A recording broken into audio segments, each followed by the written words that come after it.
আসসালামু আলাইকুম রহমতুল্লাহি ওবরকাতুহু।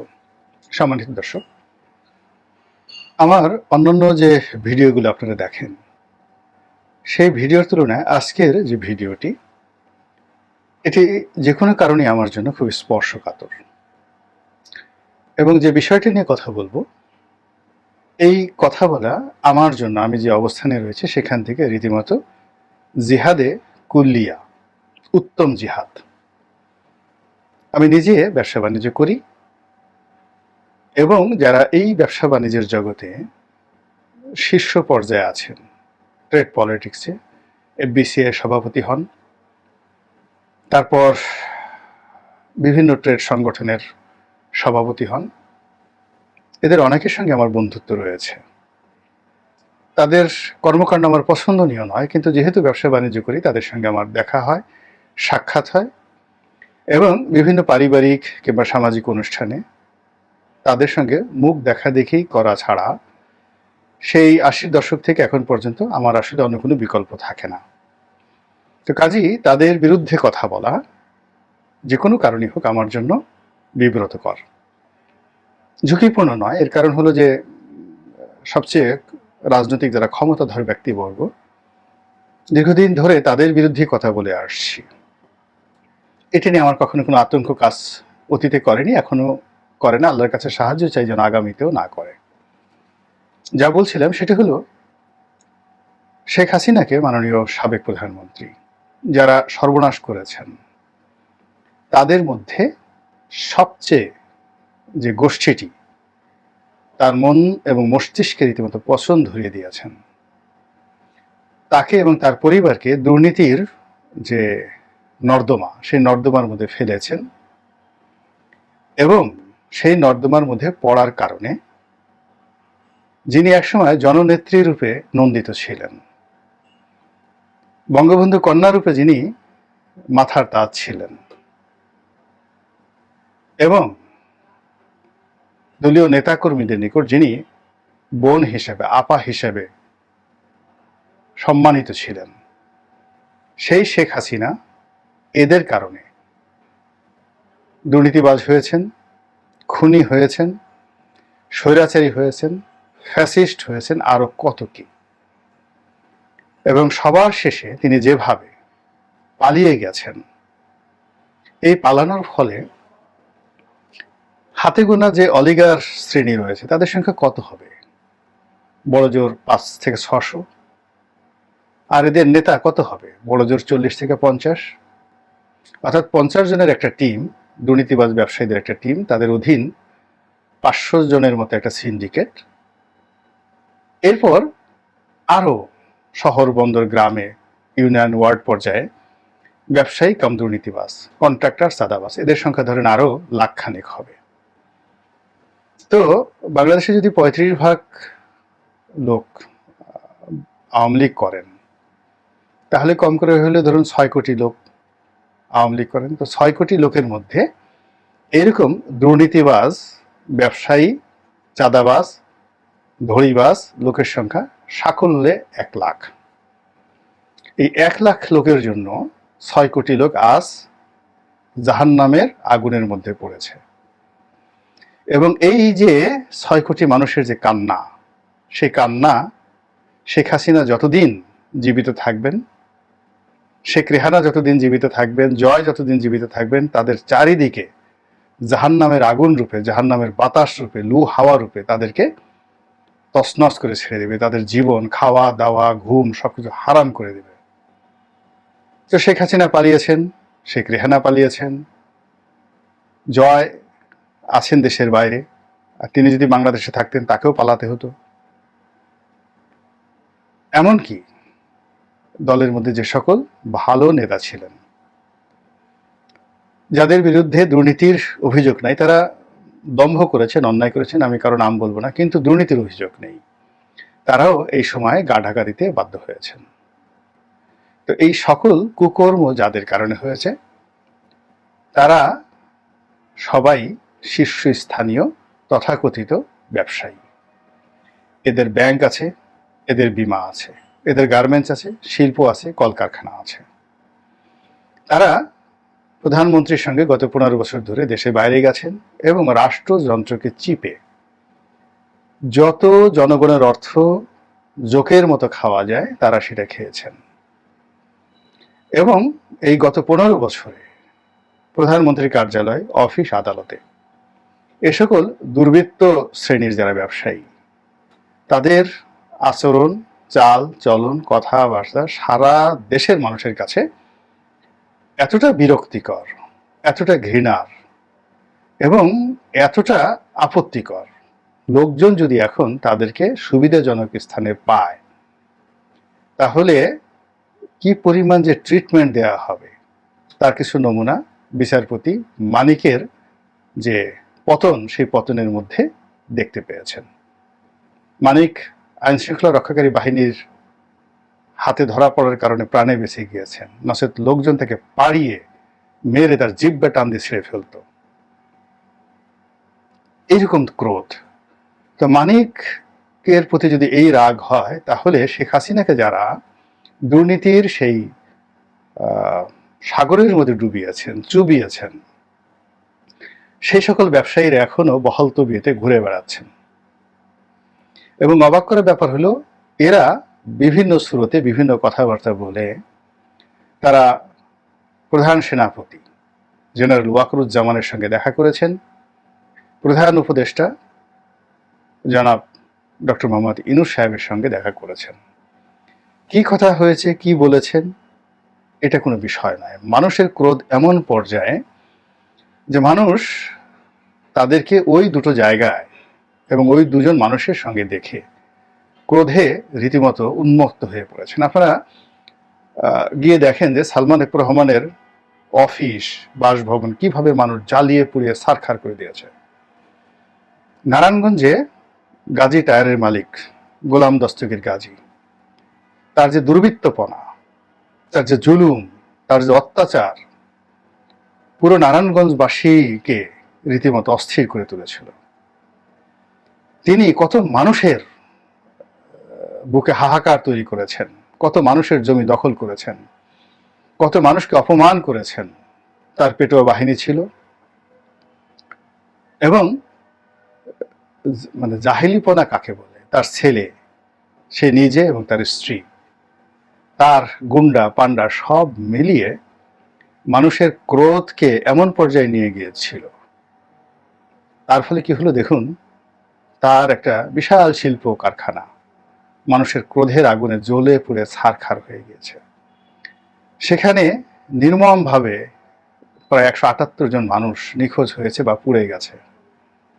কিন্তু তারপরেও সাধারণ মানুষের কোনো রকম সহানুভূতি নেই। পত্রপত্রিকাগুলো এটা ছাপায় নেই এই কারণে যে এই লোকটি মানুষের জীবনকে যেভাবে তছনছ করে দিয়েছে, এ কোনো অবস্থাতেই কারো সহানুভূতি পেতে পারে না।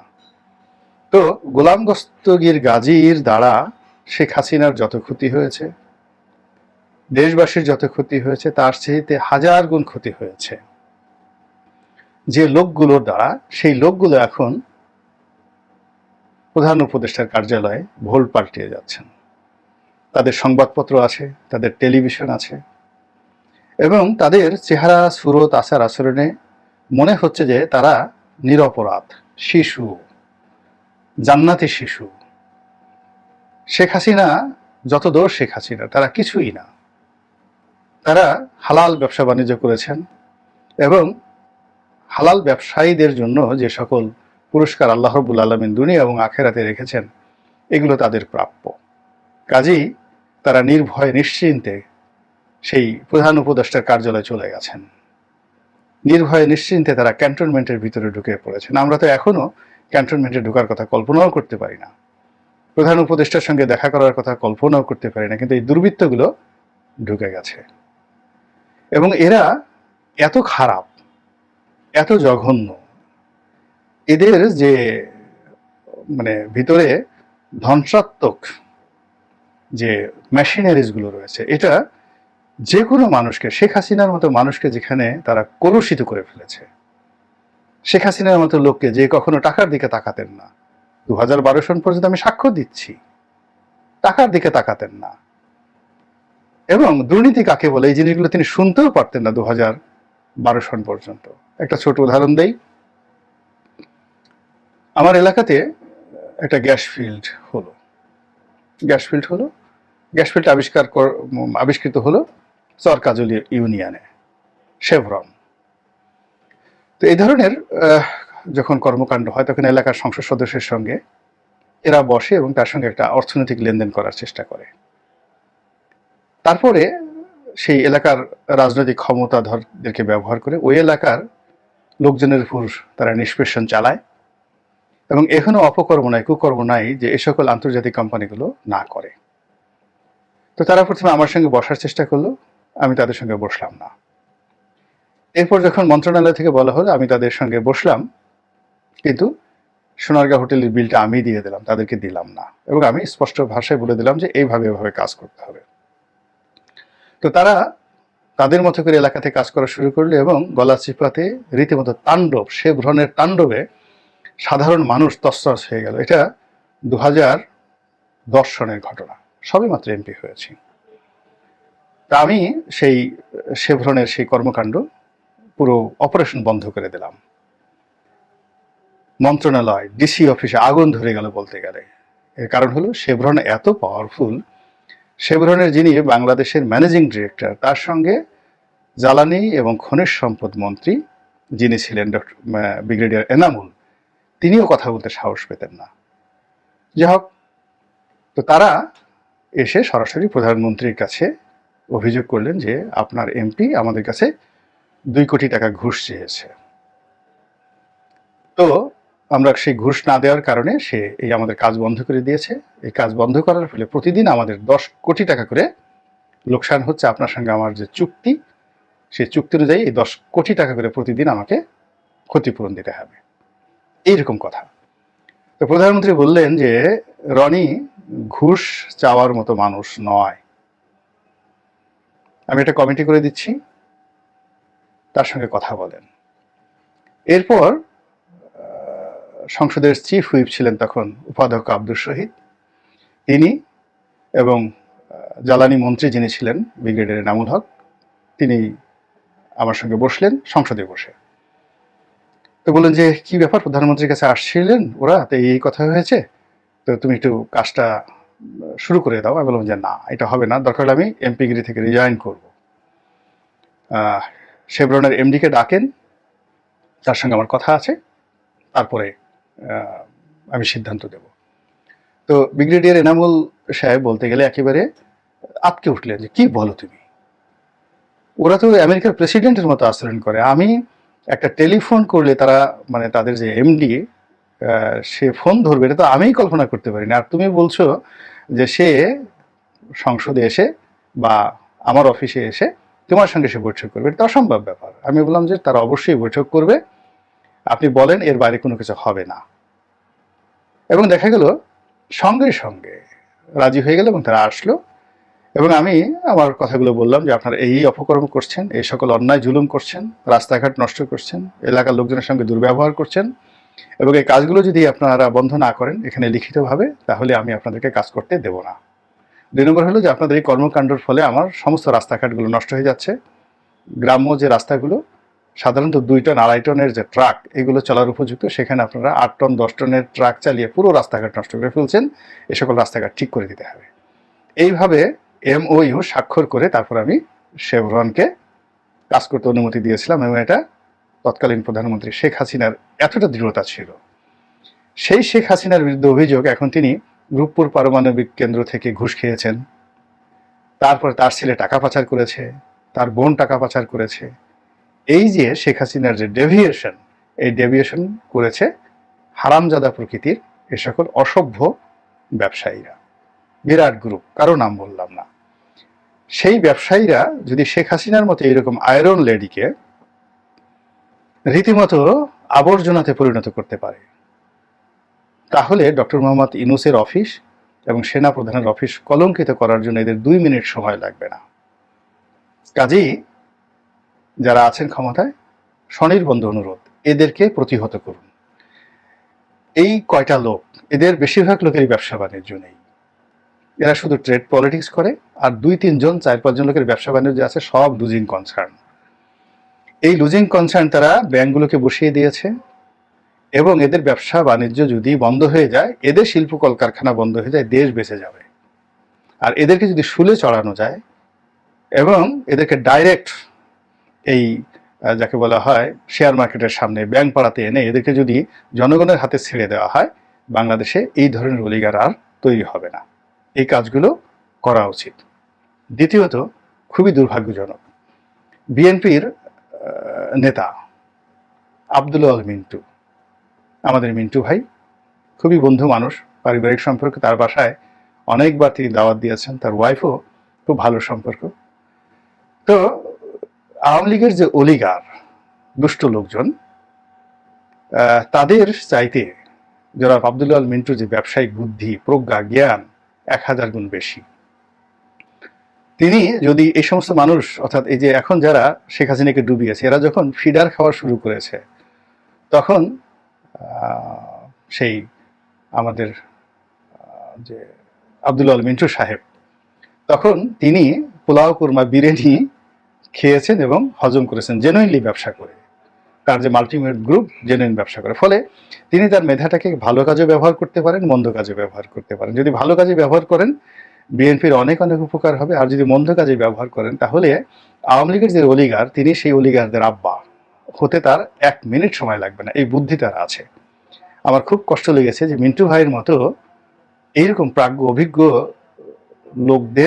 লোকের পাশে এই অলিগারদেরকে আমি দেখে আমার বিএনপির ভবিষ্যৎ নিয়েই ভয় লেগে গেছে। সবকিছু হতে পারে। অনেকে, আমি খুব সাধারণ পর্যায়ে আছি, আমার কাছে তো অনেকে আসতে চায়, দেখা করতে চায়, কথা বলতে চায়, আমি তাদের ফোনেই পাত্তা দিই না, যে দরকার নেই, মরো গিয়ে তোমরা, এতকাল তোমরা কোথায় ছিলে। মিন্টু সাহেবের যখন ন্যাশনাল ব্যাংক থেকে তাকে বের করে দেওয়া হলো, তখন এরা কোথায় ছিল। মিন্টু সাহেবের যখন একটার পর একটা মামলা হলো, তার ছেলের বিরুদ্ধে যখন মামলা হলো, তখন এরা কোথায় ছিল। তারপরে মিন্টু সাহেবের সেই মানে যমুনা রিসোর্ট যখন যেটা ছিল, সেটা যখন নিয়ে নেওয়া হলো, প্রগতি ইন্স্যুরেন্স নিয়ে নেওয়া হলো, তখন এই সমস্ত লোকজন কোথায় ছিল। এখন মিন্টু সাহেবের এমনকি দায় পড়েছে, এদেরকে নিয়ে বৈঠক করতে হবে। এই দায়িত্ব মিন্টু সাহেবকে কে দিয়েছেন?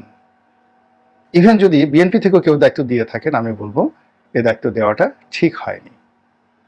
আশা করি মিন্টু ভাই বুঝতে পারবেন এবং সতর্ক হবেন। সম্মান খুবই স্পর্শকাতর একটি বিষয়, মর্যাদাও খুবই স্পর্শকাতর একটি বিষয়। 1 মিনিট লাগে না, 2-3 সেকেন্ডের মধ্যে এটি তছনছ হয়ে যেতে পারে, 2-3 সেকেন্ডের মধ্যে এটি বুমেরাং হয়ে যেতে পারে।